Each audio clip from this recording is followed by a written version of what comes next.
আপনারা যে ভিডিওটা ইতিমধ্যে দেখলেন, এই ভিডিওটা হচ্ছে একজন আওয়ামী লীগের নেতার ভিডিও।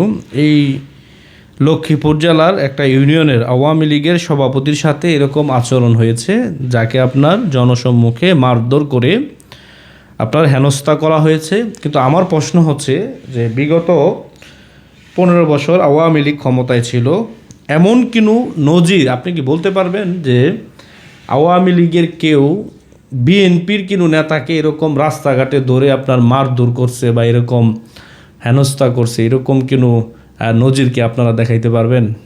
আমার তো মনে হয় না। আমি যতটুকু অল্প সময়ে আমি যতটুকু দেখেছি, যেহেতু আমি 5 বছর দেশের বাইরে ছিলাম, আমি কিন্তু একটা সময় আওয়ামী লীগের অনেক কর্মকাণ্ডের বিরুদ্ধে আমি কথা বলেছি, বলি নাই যে এরকম না। কিন্তু আওয়ামী লীগ একটি দল যে বাংলাদেশে আছে, এটি আপনাকে স্বীকার করতে হবে যে এই দলটি বাংলাদেশের সবচেয়ে বড় রাজনৈতিক দল। এই দলের একজন নেতাকে আপনার উপজেলা সভাপতিকে আপনারা রাস্তার মধ্যে হেনস্থা করে পিটাইলেন আওয়ামী লীগের দোসর বলে। এখন আমার প্রশ্ন হচ্ছে, আমি তো এরকম দেখি নাই, কারণ আমাদের পাশের বাড়িতে বিএনপি করতো। কই, উনি তো আমাদের পাশের বাড়ি ছিল, আমরা তো তাদের উপর কোনো আক্রমণ চালাই নাই বা তাদেরকে কিছু বলি নাই, কারণ আমরা একই সমাজে বসবাস করি। এখন রাজনৈতিক জীবন যদি আপনি মানুষের প্রতিহিংসার জীবনে আপনি রূপ নেন বা মানুষকে যদি এভাবে হেনস্থা করেন, তাহলে আগামীর রাজনীতি কিন্তু আরও ভয়াবহ হবে।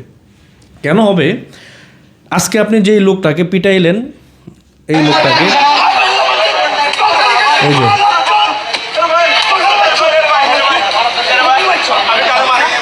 এই লোকটাকে আপনারা পিটাইলেন, এই লোকটা যখন যদি উনি মারা না যায়, তাহলে একটা সময় দেখবে যে আজ থেকে 5 বছর আমি বলে দিলাম যে এই নির্বাচনে আওয়ামী লীগ সংখ্যাগরিষ্ঠ সিট নিয়ে সংসদে যাবে।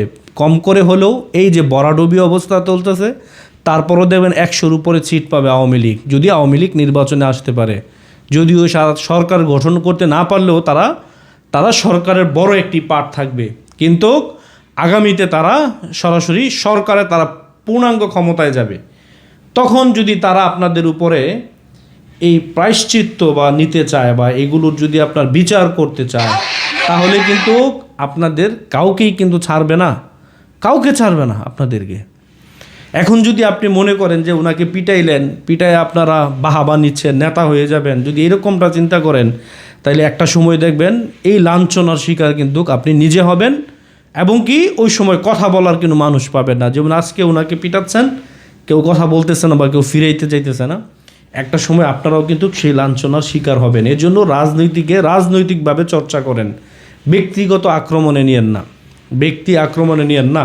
আমি আপাতত জেলা পর্যায়ে রাজনীতিবিদদেরকে বলবো, আপনারা অবশ্যই যারা বিএনপি করেন, যদি বিএনপি আপনি করে থাকেন, আপনি আমার ভাই, কিন্তু আপনি যদি আজকে এরকম আচরণ করেন, তাহলে একটা সময় দেখবেন সেই আচরণের শিকার আপনি নিজেও হবেন, এবং কি সেটি আপনার পরিণতি ভোগ করতেই হবে।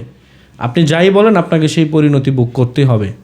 যদি সে অপরাধী হয়ে থাকে, তাকে পুলিশে দিয়ে দেন, আইনানুগ ব্যবস্থা নেন, কিন্তু রাস্তাঘাটে মারধর করা, হেনস্থা করা, মব জাস্টিস সৃষ্টি করে মানুষদেরকে আপনার বিভ্রস্ত করা, এগুলা কি রাজনীতির অংশ?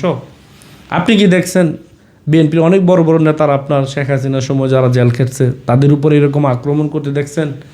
আমি দেখি নাই ভাই, কিন্তু এরকম যা হচ্ছে এখন, এগুলোর সমাধান কি? এগুলোর সমাধান হচ্ছে পরবর্তীতে আবার আপনার উপরে এরকম আক্রমণই আসবে। আপনি যা করবেন এগুলো আপনার উপরে আবার ফেরত আসবে দ্বিগুণ হয়ে। এর জন্য বলবো, রাজনীতি চিরস্থায়ী নয়, ক্ষণস্থায়ী ক্ষমতা। এগুলো আপনার আছে কাল নাই, কিন্তু ক্ষমতা আবার যে পাবে, তখন আপনাকে কিন্তু সেভাবে হেনস্থা করবে, এটাই স্বাভাবিক।